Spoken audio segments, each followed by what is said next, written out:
Curry comes middle, gets Jokic, MVP on MVP. Curry tried to drive, double pass, stolen by Murray with 4 seconds with 3. They don't call timeout, they do. Michael Malone calls timeout, a cross-court pass with the game on the line. And Denver will have the last shot with 3.6 to go in the game. Now back to Willard and Dibs. Take it away, Mark. Yeah, that was painful. That was a painful turnover. Oof. It's a gut punch, and I know you brought this up on the crossover. There have been a couple callers, and we're going to go right to the phones here, but a couple people I've heard call in today. Why does Steph get off scot-free? You need to hold his feet to the fire. He's getting a pass. Yeah, you're damn right he is. You're giving him a pass. You're damn right. You're damn right. It's okay to be critical of a guy who's done as much as he's done. Oh, you can say whatever you want. It's okay to be critical. Sure. We all want to shy away because he's the chef and he's the GOAT and he's the icon and all this. It's okay to say he blew it. Nobody said it's not okay. I know, but people are hesitant. But no, to what end? Like, that's how I view Steph Curry. You mess up, you're just like, damn, Steph messed up. Okay. Now, to say, what do we want to say? Like, Steph has earned that. He turned the ball over. Okay, let's eat. Steph Curry. And that's sort of where I'm at with this Kerr thing, which is a very different conversation, but I'm not one to believe that the Warriors should, move on from Steve Kerr. So we can have this conversation about this current situation. Moses Moody, Jonathan Kuminga. For those of you just tuning in, Jonathan Kuminga played very well last night, final 18 minutes of the game, did not get back in. It's a bad look. It's a bad decision. Here's what Kerr said as far as why. Yeah, he was playing great, and his normal time to go back in would have been around the 5-6 minute mark. And Wiggs was playing great, and we were rolling. We're up 18, 19, whatever it was. And so we just stayed with him. And then at that point, it didn't feel like it was the right thing to do. He'd been sitting for a while. So I stayed with the group that was out there. Obviously, we couldn't close it out. Yeah, didn't love the answer, don't love the reasoning, think that this was not the right decision, and that happens. But I don't take that to a place of Steve Kerr's got to go, and Steve Kerr hates young people, and Steve Kerr has no reason for doing the things that he does. And Jonathan Kuminga had his representatives call shams this morning and essentially say he's lost faith in Steve Kerr, now no longer believes that's the coach to help him achieve his goals as an NBA player. Is it salvageable? Those in the know say, not sure. I mean, maybe not. Well, the term straw that broke the camel's back was used in that piece by Anthony Slater Correct. And by Shams Charania, which the straw that breaks the camel's back means it's the final straw.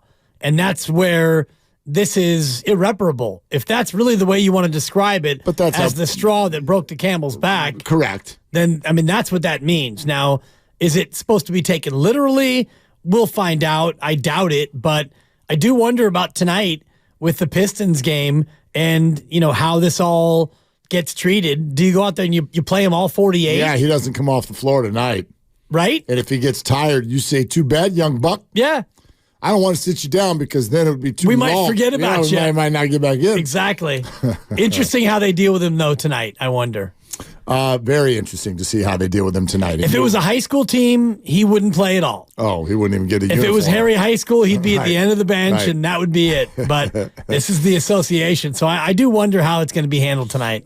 Junior in Pacifica, let's get to these calls, 888-957-9570. Hi, Junior, what are you doing? Hey, just hanging out and enjoying the pillow fight we're all having about the Warriors. Yeah. What the Warriors should be doing. It's fun. I care about it. I'm riled up, but it's also fun and funny. Hey, I want to point the finger in a different direction, though.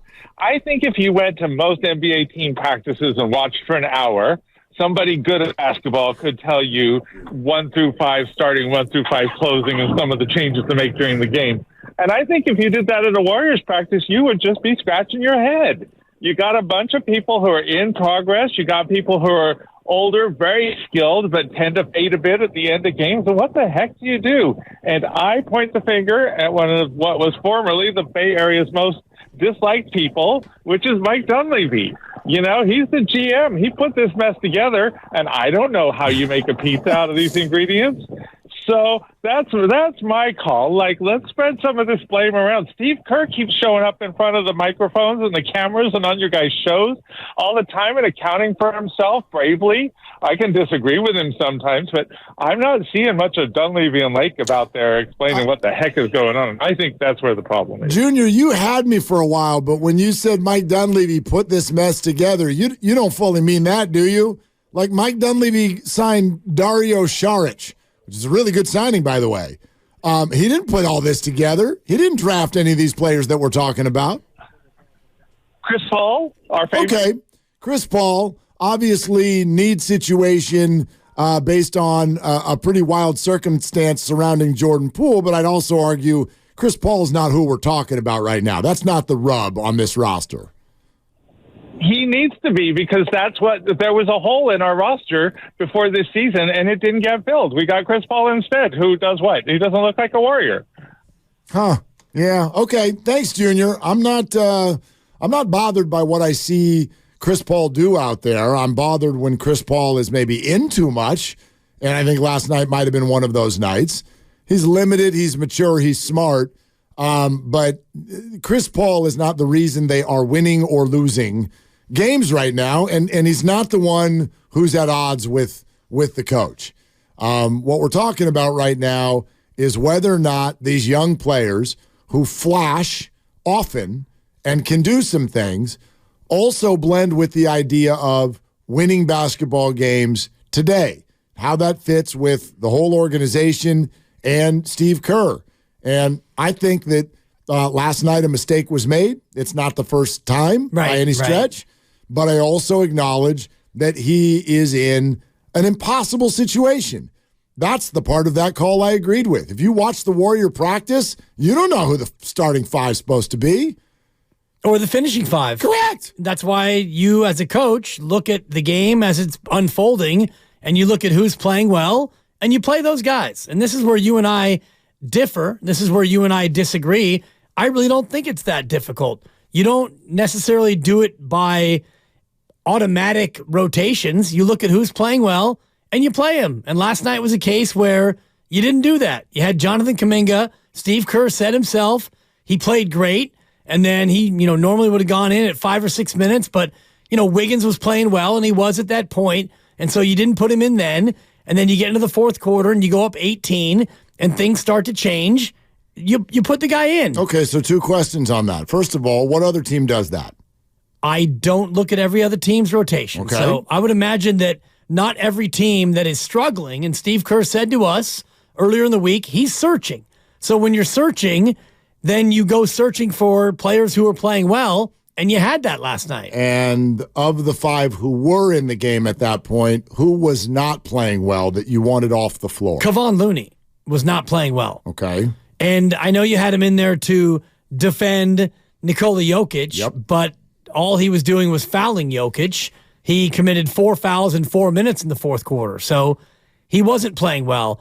And when you have small lineup you're putting out there then. I mean, is Kuminga much smaller than Looney? Yeah. Maybe 2 inches? Well, it's not about height. It's about the way they play and who they can guard. But he's a much more active player than Kevon Looney. So you go on offense, and, Steve talked about Andrew Wiggins playing well.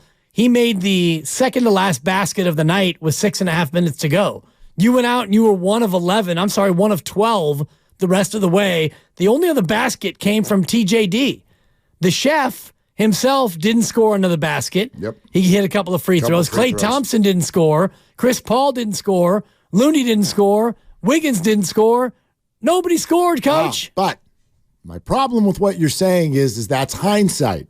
You keep saying go with who's playing well. It's not that hard. But the names that you just read off were playing well prior to going into that stretch. Until they started not playing well, then you have substitutions. This is not soccer. And that's where I agree with you. But that's why I keep saying we're underselling how easy this is. Yeah, they're playing well. Put them in there. I think you're overselling how hard it is. They're all playing well, Dibs. They're not. They were. Until they weren't. And then I agree with you, but you can't act like that's easy.